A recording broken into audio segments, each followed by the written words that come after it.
Hello everyone, welcome back to my knitting podcast, The Daily Knitter. My name is Tiffany. In today's episode, we're going to go through the usual, my completed objects, lots of gift knits, one massive knit, a lot of whips, and I'm going to save future talk to my next video, which will be my 2025 knitting plans video. I'm going to go through everything that I really want to accomplish in the year, and depending on how far I get within next year, I might do more seasonal what I plan to knit videos. But as of now, I think because of all the family changes that are going to be upcoming in 2025, I wanted to just do a year in advance look at what I plan to knit, if that makes sense. So if you are interested in that, please subscribe. That will be the next video that goes live. And the video that I just published is my Everything I Knit in 2024. That was a really fun and fulfilling video for me to film. This was my first official full year of knitting, and I feel like I accomplished a lot in that time, and my knitting has definitely progressed since then. So I just thought that was like a really fun video to do and recap all of my knitting. So if you're interested to see all of my projects in one video, that was the one that I had just uploaded. I'll put it up here somewhere in the cards, and it'll probably also be at the end of this video for you to access. So yeah, let's get into the podcast. First off, I am wearing my Monday sweater by Petite Knit. It's in this beautiful deep green color. It's the Sandiscarn Marinol yarn, which is actually a superwash merino yarn. And this was one of the first pieces that I ever knit. And so I did not quite realize how much superwash merino yarn really stretches after knitting. Honestly, it probably helped because I knit the sweater kind of small. So by the time it fully blocked out, as of now, it fits me pretty well. Besides being very cropped, because now I have a belly bump from being pregnant, so it does not fit my belly, but up from the chest up, I think it looks good, so I'm wearing it today, but you won't be able to see, but it's kind of really cropped on my belly, so I don't wear this out, but I thought for the video it would be fun to wear something that I actually knit, even though it technically does not fit. Alrighty, let's get into my completed objects, and I'm gonna start off with my favorite, the Melange Sweater Man. I did include this in my Everything I Knit in 2024 because I thankfully was able to complete this before Christmas, which was my goal. I think I cast this on, I'm gonna look on my Ravelry because I'm pretty sure I had the start date. Okay, I cast this on July 10th. Basically right before we left for Switzerland for kind of our last trip before we were gonna start trying to get pregnant. And then basically we got back and we got pregnant, and I did not work on it again until the end of October, partially because I really wasn't knitting in the first trimester because I was just so exhausted and kind of nauseous throughout the day, so I really wasn't working on anything. And then I had agreed to do a test knit, the all fall sweater, which I think I shared in my, if not last video, then probably the video before that, the all fall sweater, and that had an actual due date, so I was prioritizing that even in my first trimester when I wasn't feeling super good because I needed to have that finished by a certain date. So this sweater really sat on the needles for a long time. I was able to get to knitting into the round before I was like pregnant and sick. So I was able to get a decent amount finished in July before we left for our trip, which was nice. But then again, I didn't really pick it up again until fully into like the late fall and winter. So this definitely took me the longest to knit, which makes sense because this is for my husband and he's 5'11". I knit him the size large. So it is a very big garment. I mean, you can't even see it all in the screen. I'll obviously have photos of him wearing it, and if you follow me on Instagram, I already shared what it looks like on him, and I think it looks really great. So this is a pattern by Petite Knit. Like I said, it's the Melange Sweater Man. She also has a Melange Sweater for women, I think that one came out first. Then she usually does the same version, but for, I guess, a men's silhouette or in men's sizes. And I think she also has this in a junior pattern, but it's a very similar construction to a lot of her other pieces. So you cast on the back first and you knit flat. Then you pick up for the shoulders here. The melange makes it a little difficult to tell where you pick up, but I actually really like that detail because I think it looks really seamless. So you pick up here for the shoulder, you knit the front panel flat, and then you join in the round, knit all the way down, and then you pick up for the sleeves, knit all the way down. It has very standard 1x1 ribbing. I might have shortened the ribbing by 1 or 2 centimeters, but not a lot. And the neck also has just a knitted, folded down collar. So it's a double collar, if that makes sense, which is, again, kind of not a signature of hers per se, but I would say she uses that construction in a lot of pieces. And I've knit sweaters very similar to this. So at least construction wise, it was very simple for me to follow the pattern and not a lot of new techniques, if any. And then once you get into the round, you know, it's endless in the round knitting until you get to the end. So that being said, this sweater was truly a test of my patience and I would say love and devotion to my husband, because if you were following me along on Instagram, you might know that, and you might even be, it's actually harder to tell on camera, which is encouraging because in person you can tell where I had to frog it to add length. So I used the suggested yarn, one of the suggested variations of yarn that she uses, which is Sandisgarn Tin Pure Gint. And I used a kind of white color and a brown color. The white color is Marzipan, and the brown color, online, it just has the colorway number, which is 2652, but I'm pretty sure it was called either like dark brown or medium brown. And I used almost exactly the amount that she suggests, which I believe is 7 skeins of each. So 14 skeins in total, but you hold them together. So it's, you know, like 7 skeins each. And otherwise, any other modifications I made were just small ones that I have on my Ravelry, which I will link down below. But the biggest modification that I made is that I really hate the Italian sewn bind off. It's like the bane of my existence, especially with something this big with the body. I mean, it had like 200 something stitches in the body. And the thought of doing an Italian bind off, I just was like, I can't do it. I refuse. And so I knew that if I had just done a traditional bind off, it might be kind of tight and I didn't want it to pucker. And obviously this is a gift knit for my husband, so I wanted it to look really professional and look really nice. So I ended up searching some stretchy bind offs that were not sewn. And one that I found was Anka's Invisible Bind Off, ANKE. If I can find the video that I watched, I will link it down below. But if you just search for that, Anka's Invisible Bind Off, it still requires a few more steps than a traditional bind off, but because it's all done on the needles, I just found it to be nicer to work with. And I just really hate with like an Italian bind off, you have to estimate how much yarn you need, and you need to like, right, have this long tail that you're weaving in and out, in and out, in and out, and it just takes forever. I thought this bind off looks great. And I think it actually looks neater than the sewn bind off. So maybe it's just the way that I'm doing the Italian bind off makes it look not as neat. But this is what the edge looks like. So I don't even know if you'll be able to tell that I didn't do a sewn bind off, because if you were to show me these side by side, I probably would not be able to tell you one way or the other, which is why I like it. And I think it looks neat, you know, which is, it serves its purpose. And again, because you can just do them on the needles and you bind off as you go, to me, it just felt like it used less time. And I do think it does use less time. And maybe it's marginally less time, but just the process of it is more enjoyable than the Italian bind off. So if you're like me and you don't like the Italian sewn bind off, I would recommend testing this one out.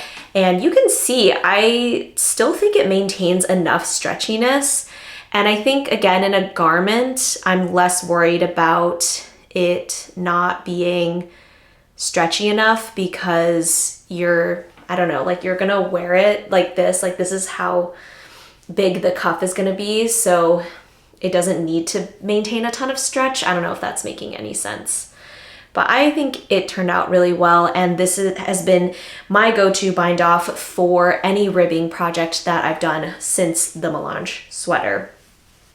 And yeah, what else about the sweater? So let's talk quickly about how I had to frog the bottom. So what ended up happening is I knit the body, and I think I just convinced myself that I did not need to knit it as long because petite knit patterns do tend to be oversized, and I'm thinking, okay, she's knitting this for like a Danish man who's probably like 6'4", so my husband's 5'11", which is still tall, but maybe I can shorten the body. So I ended up shortening the body by 6 centimeters, 6 to 8 centimeters, which to me was just crazy because even looking at it visually, I was like, I don't know why I thought this was gonna be long enough for him to wear. And so I had completed the entire sweater shortened with the ribbing, bind off everything, blocked. Sorry, I had him try it on. It did look a little short, but I was like, oh no, once I block it, it'll grow and it'll be fine. And he was like, okay. And so I did that, and it did not grow nearly as much as I wanted it to, which makes sense because Pure Gint is kind of a rustic yarn, and I think rustic yarns tend to grow even less than other types of yarn like a superwash. So yeah, I had him try it on, and he also has like a broader chest. So I think because his chest is broader, it just shortens the garment because you have more like girth up top. So a garment is going to shorten, right? Like if you have like a broader chest. And so he put it on, and we both agreed it just looked a little silly. It looked a little cropped, and he was willing to make do, but I was like, no, I spent so many months, like 6 months knitting this garment. I'm not about to leave it like this and then you never wear it because it's too short. I would rather spend another week, adding length and needing to do that than the alternative. So what I did is I ended up frogging all of the ribbing and maybe 2 or 3 rounds of knitting. And then because thankfully the Pure Gint is a very rustic yarn, I was able to pick up all the stitches correctly and re-knit about 10 centimeters. So I really went over even, I think, just because I was like, I am not gonna let this be too short. It can be a little too long, that's okay. So you might be able to tell a little bit where I re-picked up. And the only reason for that is because the yarn that is up top has been washed twice and blocked twice, whereas the yarn down here has only been washed and blocked once, right? Because I had to add it. So you can kind of see the line like right here if you really look hard. In person, when he wears it, you can't tell as much because it's at the bottom of the sweater and it bunches just a little bit, how the sweater lays. So thankfully, in person, it doesn't look too obvious, but in some of the photos, you can kind of tell a little bit more. But again, it will definitely fade with time, and I'm not worried about it at all. And I still really like the way that it looks. And the Melange just came out so great. This is the first time I've ever knit something with 2 strands of yarn held double. So I was a little intimidated just because that was like a new technique that I've never done, even though it's relatively simple.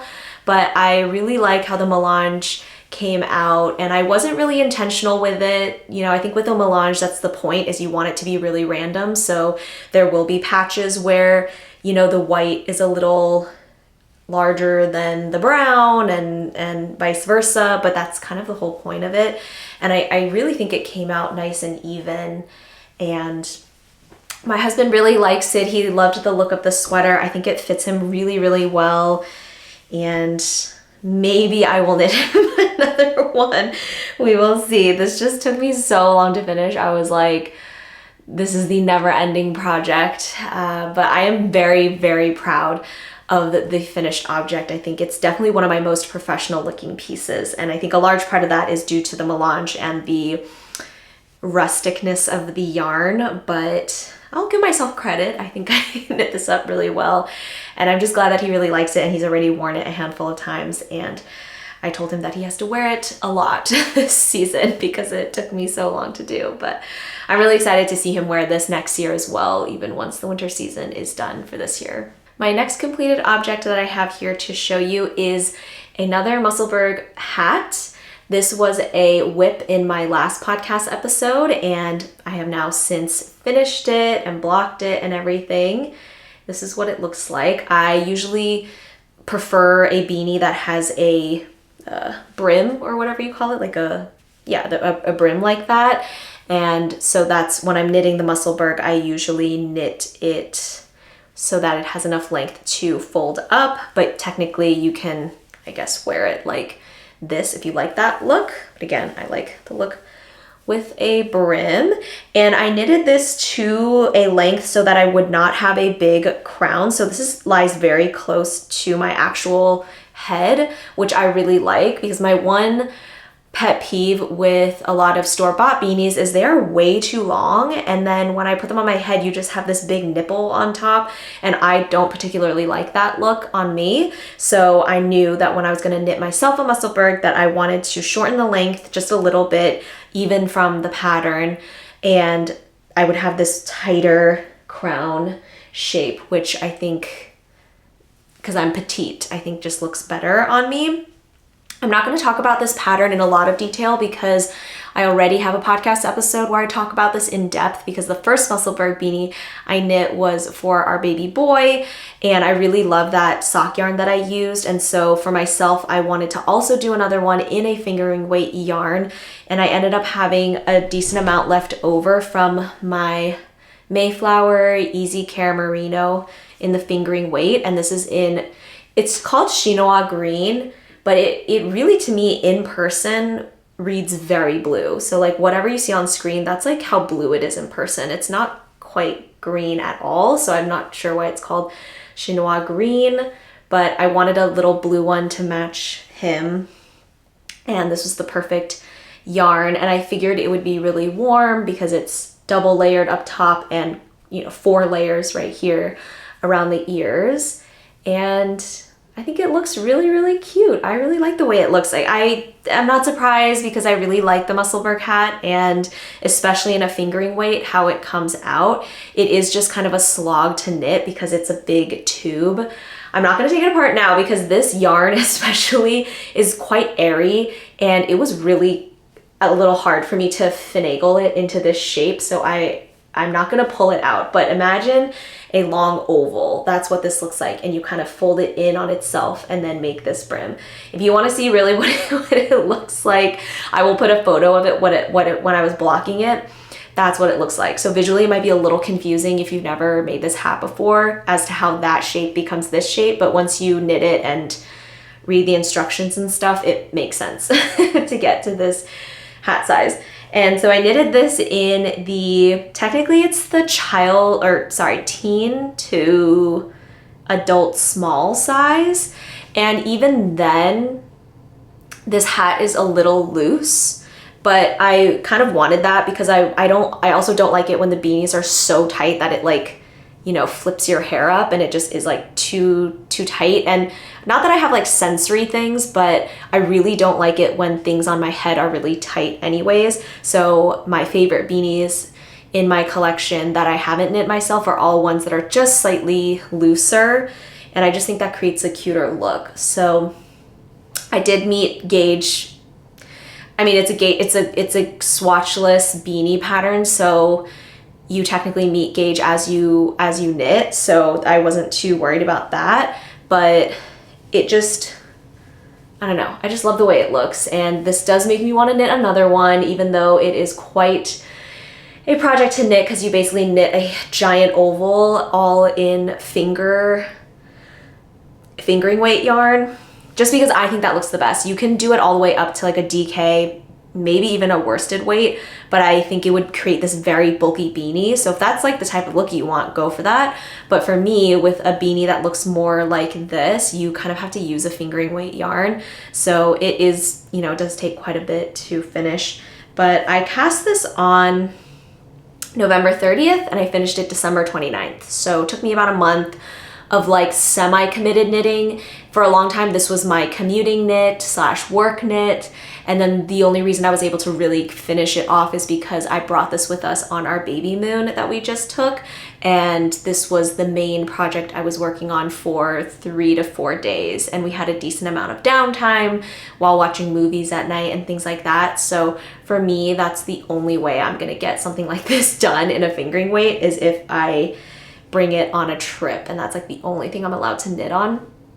But obviously once I did that, I was able to finish it off, and I love the way it looks. That will not be my last Musselburgh. I'm sure I will knit another one. Maybe I will try to do one in a DK weight just because I'm curious to see what it would look like, but I'm just worried that it'll be way too bulky and then I will have knit that whole thing for nothing.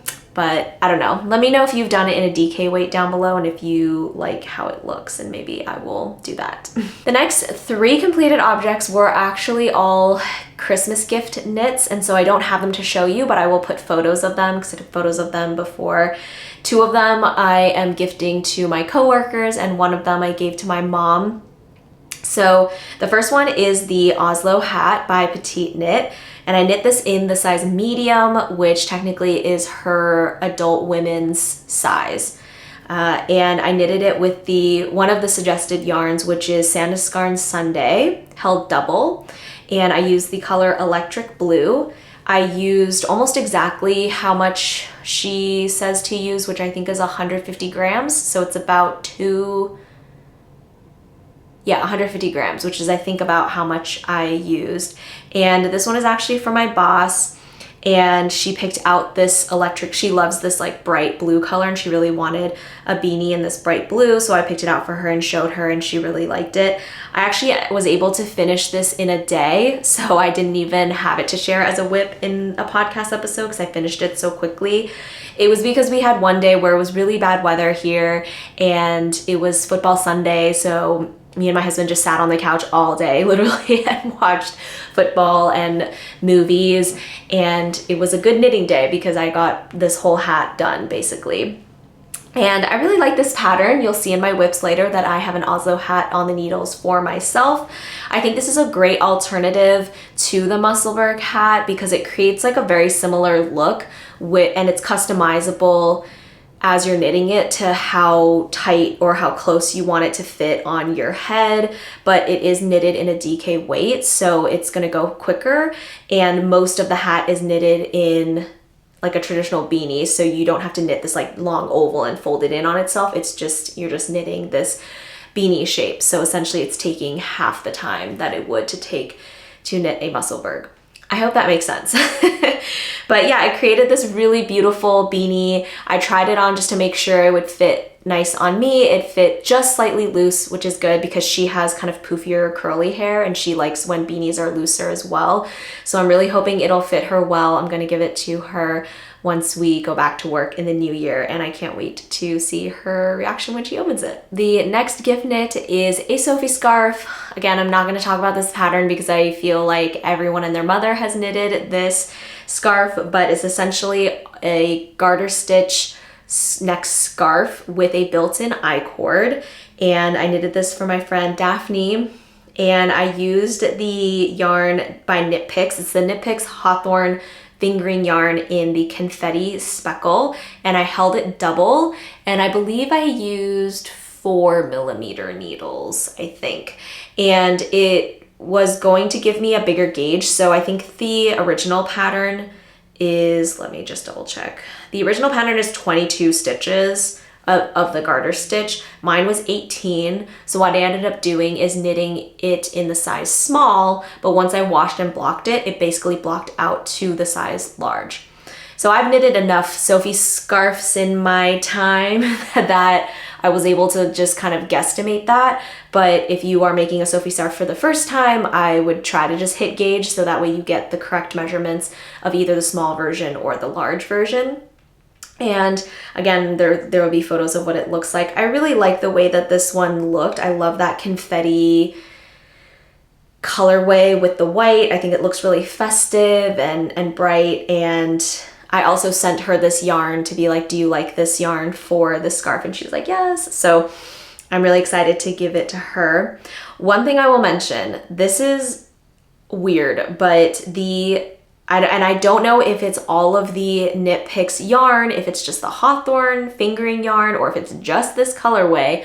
But when I washed this yarn, the overwhelming wool stench that came off this scarf was so concerning that I thought I was gonna have to throw it away after it dried, because I was like, the smell of that like musky wool, it was so overpowering. It almost smelled like mildew. And I know it's gross, but I use a wool wash by the laundress that has a slight cedar scent. And when I first dunked it into the water, all I could smell was the cedar, and it smells nice. But then when I came back to empty it after letting it soak for 20 minutes, I was like, oh my God. Even my husband, he was like, what is that smell? Like, is something rotting? That's literally what he asked me. And I was like, no, it's the scarf I made. And I was freaking out because I was like, oh my God, is it ruined? Like, why does it smell like this?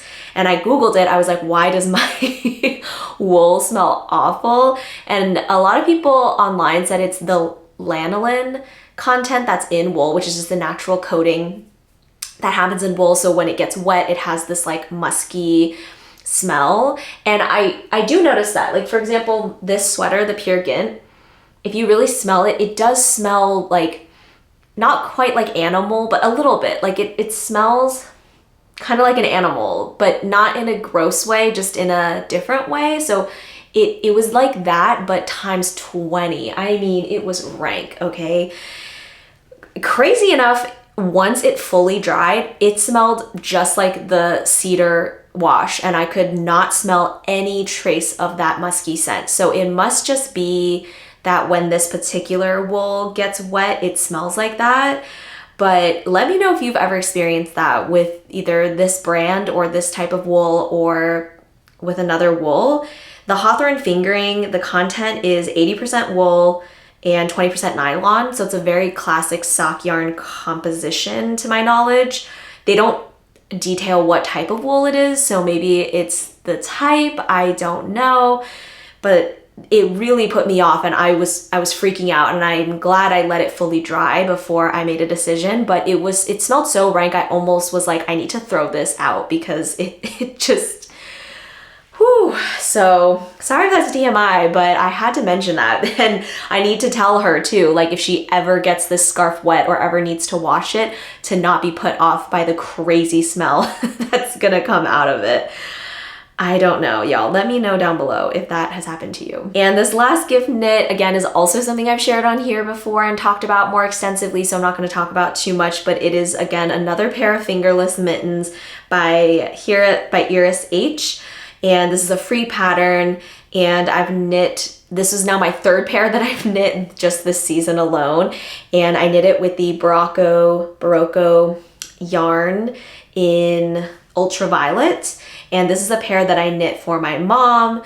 The recommended needles for this yarn is 4mm needles, and it gives you a 23 stitch gauge, but it gives you a really airy texture, and I don't know why their recommended needle is 4mm. So I ended up using 3.5mm and just sizing up one size for the gloves, so that way, it would kind of make sense. I didn't bother gauge swatching because I just knew kind of how to work this yarn and this pattern.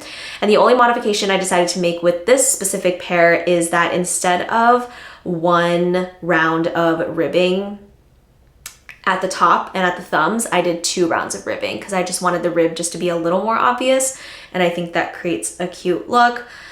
This is like now become my go-to fingerless fingerless glove pattern.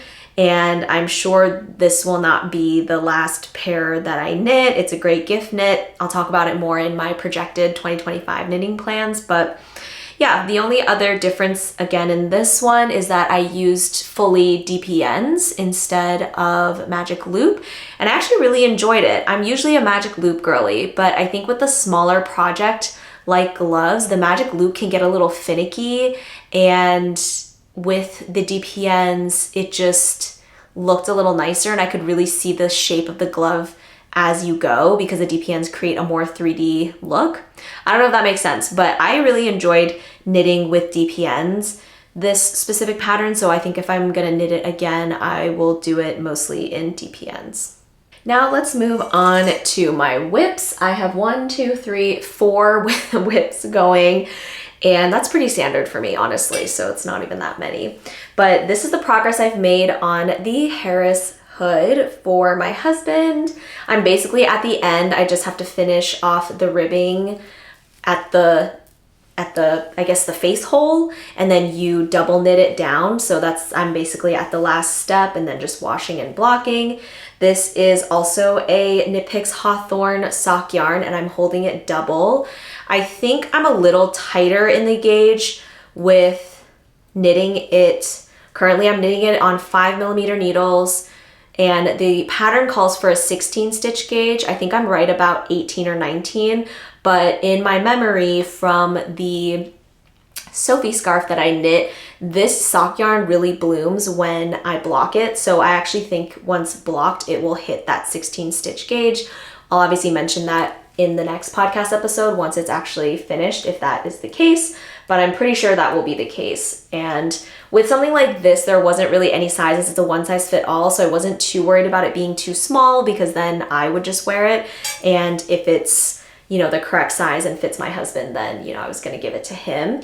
And he was really intrigued by this pattern because usually he wears beanies and things, but he was like, oh, it's kind of nice to have something that's a hood so it's not tight on his hair and doesn't mess up his hair as much. So this is one that I'm knitting for him. I really like how the yarn is knitting up. I think it looks almost like a melange, right, with the yarn. And this is in the color Deer Island tonal. It's part of their tonal collection, I guess, which has like a handful of different dyes, and I really like this, and I really, really like the way this yarn feels, and that will show because my next project is something that I cast on with the same yarn, just in a different colorway. I really wanted to knit another sweater and try to get one out before the end of the winter season. I am going to knit this sweater to my usual size rather than my pregnant size. So this is my step-by-step sweater by Handmade by Florence. This is now my second step-by-step sweater that I'm making. And this is again in the Hawthorne fingering sock yarn, and this is in the Silverton tonal color. It's this beautiful light gray purple. I really, really love the way this is knitting up in a sweater. Again, it creates this beautiful, almost melange look. And again, I do think because this will bloom a little bit, this looks kind of small, but it's gonna bloom. I'm making the second size up, which I believe is the same size that I made, but in the acrylic yarn that did not grow at all. So that being said, I do still think this will be less of an oversized sweater, more of like a tighter fitting sweater, which is my preference anyways. And so we'll just have to see what this looks like. But this pattern is just so easy to knit up that honestly, even if this sweater turns out to be slightly small, I could easily see myself just knitting another one in another size up and continuing to knit this pattern. It's a top-down raglan sweater with a folded collar. She gives two options. She does one that's like a more funnel neck collar that's like a single layer, or you can do this folded down collar, which I prefer. And then you just do a raglan all the way down. It's a 2-stitch raglan, so there's 2 stitches in between. And I'm basically at the part where I have now put the stitches for the sleeves on hold and I'm knitting in the round. So basically just have to keep going until that's done. And it's a 16 stitch gauge sweater, so it works up really, really quickly compared to, a DK weight sweater. And I just, again, felt like knitting a sweater that would be quick and satisfying to knit, and I didn't feel compelled to look for another pattern. This one was already, this is a free pattern, but it's one that I've knit before. And I think it's looking really cute. It's like a tiny little crop top right now. I know it looks comically small, but I don't know, I just feel like it'll fit fine. And again, even if it's too small, it's fine. I have 2 girl nieces. I can always pass these down to and knit another sweater. This is just like a fun knit. And I brought it with us also on our baby moon. And yeah, it's just worked out really quickly. The next whip is kind of a 2-in-1, aka it's like a new acquisition that I can talk about, but also a work in progress. This is the Oslo hat for myself that I mentioned that I was going to knit. I'm basically just cast it on yesterday and knit about, I don't know, 5 centimeters worth of the yarn, of the brim. And this yarn is so gorgeous. Look at all those blues. I was so amazed when I saw this yarn in person. This is by the, hold on, I have it written down because I already threw away all the labels. This is the Alpaca Yarn Company in the Paca Paints line. And this is in the color 419 Anemone. I feel like Nemo when he's like, anemone. Anemone. Oh my God, anemone. That is like a hard word to say. Anemone.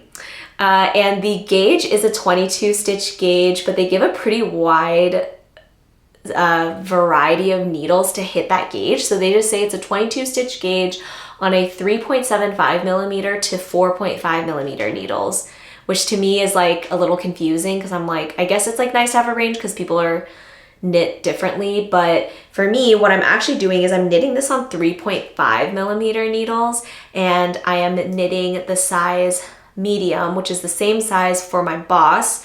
But because that hat was slightly loose, I'm thinking with the tighter needle gauge and this fluffy yarn, I think it's actually going to give me the perfect fit. So I also did not gauge swatch. And the reason is because I only purchased 1 hank of this and it's 100 grams. And technically the size that I'm knitting uses 100 grams of yarn, I believe. So I'm playing a little bit of yarn chicken, so I really didn't want to swatch, and I'm just gonna knit the hat and we will see what happens. It's okay. I think with hats, I'm just less worried that it's not gonna fit, because even if it doesn't fit me, I can find someone to gift it to if need be. But this is my first time knitting with alpaca yarn, specifically baby alpaca, and I usually don't like the feel of alpaca. It does make me a little itchy, and maybe because this is baby alpaca, it's much softer. So when I felt this in person, I was like, ew, it's like so squishy and lush, and it took everything in me to not purchase a sweater quantity, but it was expensive. Like 1 hank of this was $22. So if I were to purchase a sweater quantity, probably would have been like over $100 worth of yarn, and I just couldn't justify it.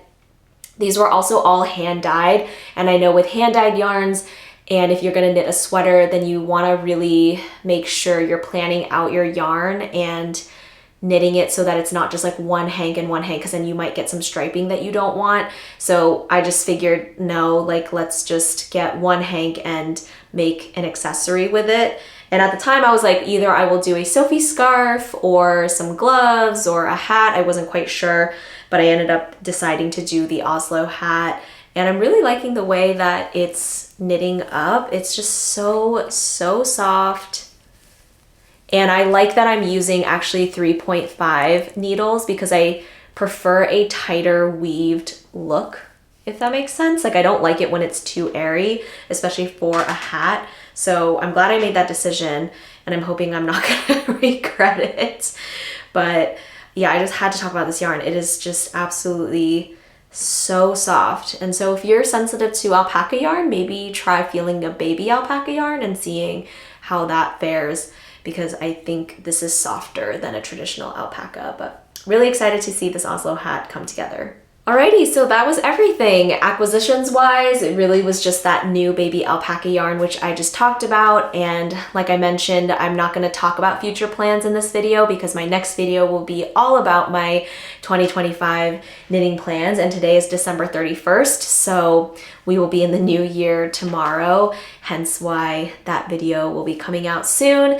And yeah, so if you want to see that, please subscribe. I love interacting with you all here and sharing all my knitting and stuff. It's really been a wonderful year of knitting, and I can't wait to continue sharing with you all in the new year. So I hope you have a safe and happy holiday season. Have a great new year, and I will see you in 2025. Bye.